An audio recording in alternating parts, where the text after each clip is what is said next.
Assalamualaikum dulur-dulur, kembali lagi di channel Brewok Farm. Hari ini ayam umur 47 hari. Kita cek kondisi kandang ya.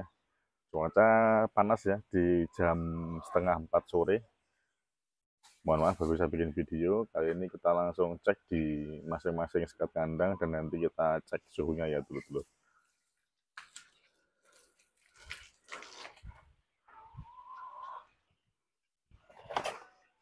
Kita masuk di kandang paling timur. Ada sedikit kendala karena kipas yang biasa kita pakai kebakar ya, terlalu bekerja keras di beberapa hari. Siang hari ini cukup panas ya dulur-dulur, jadi nanti kita servis dulu, semoga hari ini aman untuk sirkulasi kandang ayam. Setelah ini kita cek di kandang utama ya, suhunya berapa. Kita cek kondisi kandang utama yang ada termometernya, karena cuaca untuk manusia aja ini panas sekali ya dulur-dulur, apalagi untuk ayam. Dengan kepadatan di umur 47 hari ini sangat panas sekali. Dan posisi jam setengah 4 sore suhu masih 32 ya, jadi memang tadi siang kemungkinan besar memang panas ya, dan saya tadi kebetulan tidak di rumah, harus ada acara di luar. Hari ini jam asar baru bisa sampai rumah dan kita cek kondisinya panas sekali. Dihadapkan dengan kipas, tadi saya cek tidak bisa nyala karena kebakar ya dinamonya, dan harus kita cek dulu di tukang servis. Kalau yang kandang tengah ini, kalau dulu lihat ada kipas di sana masih nyala, kemudian di kandang paling barat kalau kelihatan sedikit juga masih nyala dan muter ya itu kipasnya. Tinggal di kandang paling timur tadi, karena di kandang yang selatan dulu bisa kemarin lihat juga kipas kecilnya masih awet, ke kipas kompresor AC-nya. Dan kita akan terus berikhtiar supaya beberapa hari ini mengantisipasi kondisi panas dengan kipas ya dulur-dulur. Kita akan servis atau enggak kita cari yang bekas untuk bisa mendukung sirkulasi udaranya biar lebih bagus. Oke dulur-dulur, kita cukupkan, nanti malam kita ketemu lagi ya. Kita update lagi kondisi dalam kandang seperti apa. Dan mungkin di 2 hari ini termometer tidak saya bahas karena itu akan saya gunakan di acara kantor, jadi saya pinjam ke kantor dulu. Di kandang sementara ya kita pakai suhu-suhu dengan HP aja. Oke, saya cukupkan sore hari ini, nanti malam kita ketemu lagi. Oke, dulur-dulur, jam 1 malam, hari ke 47, baru bisa ke kandang lagi ya dulur-dulur. Dan mohon maaf, suhu tidak bisa kami cek secara real time termometer, dan tadi sudah saya bawa ke kantor ya untuk acara 2 hari ini. Dan malam ini terlihat ayam menggerombol karena jelas kedinginan ya, karena biasanya kalau cuaca panas sekali tanpa ada hujan yang saya amati, malamnya akan dingin ya. Apalagi kalau sudah musim kemarau, pasti siangnya panas sekali, malamnya dingin. Kalau enggak hujan ya, cuacanya agak enggak jelas akhir-akhir ini. Dan di umur 47 ini, pagi tadi sampai dengan malam ini masih kita berikan imustin di minum ayamnya untuk segera memperbaiki atau mengembalikan kebugaran ayam setelah vaksin kemarin.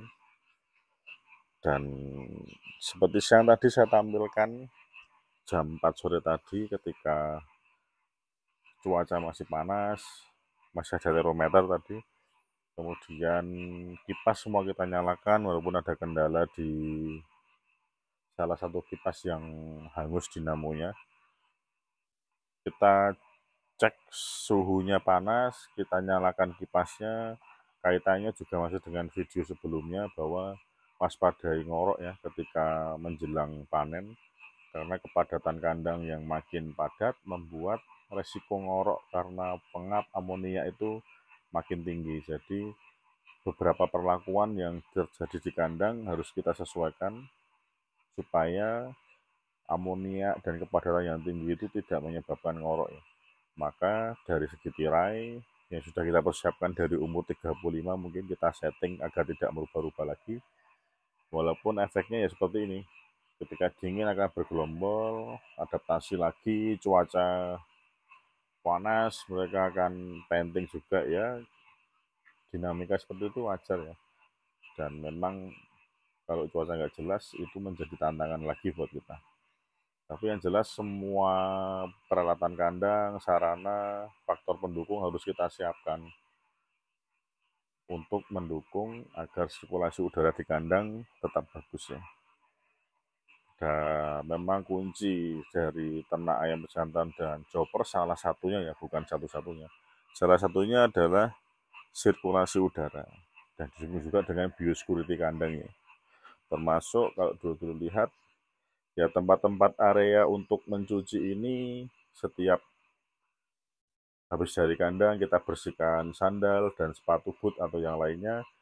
Kemudian jangan biarkan ada sisa-sisa misal kotoran atau bekas vaksin atau bekas bungkus kemasan obat, jangan sampai ada ya, itu bagian dari biosecurity. Dan kalau bisa didukung, kalau sempat ya, walaupun sampai hari ini kami belum bisa melakukan dengan kesibukan kami di luar ternak ayam, yaitu penyemprotan disinfektan ya, yang biasa kami gunakan antisep. Gunakan itu disemprot di area kandang, kena ayam nggak apa-apa, di area dalam dan luar, dan kemudian pastikan minum air itu standarnya layak untuk ayam, jangan sampai banyak bakteri atau pH-nya ketinggian, membuat penyakit untuk ayam. Semuanya harus dipersiapkan.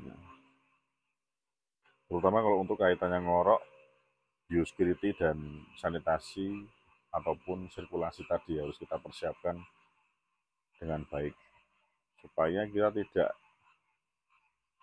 gegabah atau merasa kecolongan ketika sudah terjadi ngorok pada ayam. Karena ngorok pada ayam itu di umur-umur panen ayam yang saya alami itu sangat membuat kita itu kayak kecewa gitu ya. Kenapa itu terjadi? Karena ketika panen pun ayam diambil sekali, ketika kondisi ngorok, semua dalam populasi itu akan terpengaruh. Ketika semuanya ngorok, ketika sudah diambil, dibuat stres karena ada yang orang masuk dan mengambil ayam, menyeleksi ayam itu, membuat ayam semakin stres dan kondisi ngorok itu nanti kalau tidak tertangani dengan baik ya akan membuat bobotnya stuck atau malah susut ya ayam itu. Apalagi pejantan. Kalau yang kami rasakan dan ngobrol dengan bakul-bakul yang datang, kalau pejantan dan joper ngorok, itu pejantan lebih gampang di perjalanan susut bobotnya. Dan itu kan juga mengecewakan untuk pembeli atau bakul yang datang ya dulu. Maka ya kita juga harus memikirkan pelayanan kualitas ayam kita ketika bakul merasa dirugikan ya kita juga harus evaluasi supaya dia tetap harus dia tetap mau ambil ayam di kandang kita.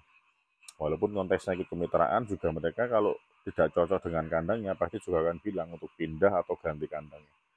Dan itu membuat masa panen menjadi lebih lama lagi. Jadi ketika kita punya kesempatan di umur-umur 40 sampai 50 hari ini ya kita maksimalkan untuk mencegah ngorok itu. Dan di malam-malam hari ini sebenarnya lebih enak kalau kita mau ngecek karena ngorok dengan ayam mulai belajar bersuara kokok itu agak miripnya kalau siang hari.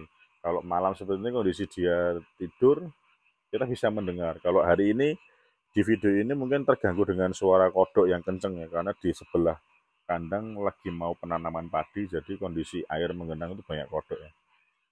Kalau dulu kondisi normal, bisa didengarkan ya, suara-suara di malam hari yang di beberapa titik mungkin berbarengan atau saling bersautan di ayam. Di luar suara kokok ayam yang normal itu terlihat kok, terdengar kalau itu ayam itu ngorok. Dan jam terbang itu juga membuktikan, jadi tetap belajar, tetap mengamati, tetap sering cek kandang di malam hari supaya bisa mengetahui ayam itu ngorok atau enggak ya. Tapi kuncinya itu tadi, di sirkulasi, biosecurity, dan sanitasi harus kalian perhatikan. Mungkin itu aja dulur-dulur video di hari ke-47 dalam rangka playlist full update 60 hari beternak ayam bejantan. Saya cukupkan, terima kasih atas supportnya yang selalu menonton video kami.